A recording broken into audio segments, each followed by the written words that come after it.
ನಮ್ಮ ಕಡೆ ಈ ಹುಂಚೆಹಣ್ಣು ಹಿಂಡೋ ಕೆಲಸ ಮಾಡಬೇಡ ನೋಡು ಅಂತಿರ್ತಾರೆ. ಅಂದ್ರೆ ಒಂದು ಒಳ್ಳೆ ಕಾರ್ಯ ಮಾಡೋಬೇಕಾರೆ ಬಂದು ಕೆಡಿಸ್ಬೇಡ ಅಂತ ಹೇಳಲಿಕ್ಕೆ. ಆದ್ರೆ ಒಂದು ಹುಂಚೆಹಣ್ಣು ನಂದು ಮತ್ತು ನಮ್ಮ ಮನೆಯವ್ರ ನಡು ಒಳ್ಳೆ ಅಂಡರ್ಸ್ಟ್ಯಾಂಡಿಂಗ್ ಹುಟ್ಟಿಸ್ಲಿಕ್ಕೆ ಕಾರಣ ಇತ್ತು. ಹೆಂಗೆ ಅಂತಂದ್ರೆ, ನಂದು ಅಡುಗೆ ಮನೆಯೊಳಗೆ 2 ಡ್ರಾಬ್ಯಾಕು.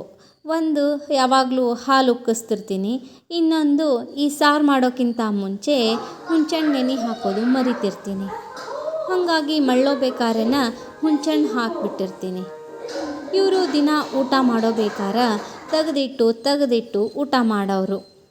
ನಿನ್ನೆ ಊಟ ಮಾಡೋಬೇಕಾರೆ ತಲೆ ತಗ್ಗಿಸ್ಕೊಂಡ ಕೇಳಿದ್ರು, ಇದಕ್ಕೆ ಏನಾರ ಸೊಲ್ಯೂಷನ್ ಇಲ್ಲ ಏನು ಅಂತ.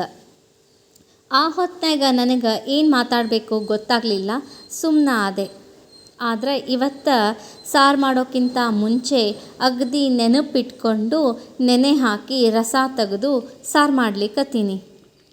ಯಾಕಂದ್ರೆ ಪಾಪ ಅಷ್ಟು ಸಮಾಧಾನದಿಂದ ಕೇಳ್ಯಾರಲ್ಲ ಅಂತ ನನಗೆ ಒಂಥರ ಮುಜುಗರ ಆಗಿ ಈ ಥರ ಮಾಡಿದೆ.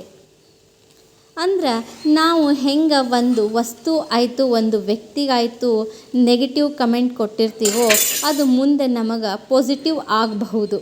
ಹಾಗಾಗಿ ಡೋಂಟ್ ಜಡ್ಜ್ ಇನ್ ಅಡ್ವಾನ್ಸ್.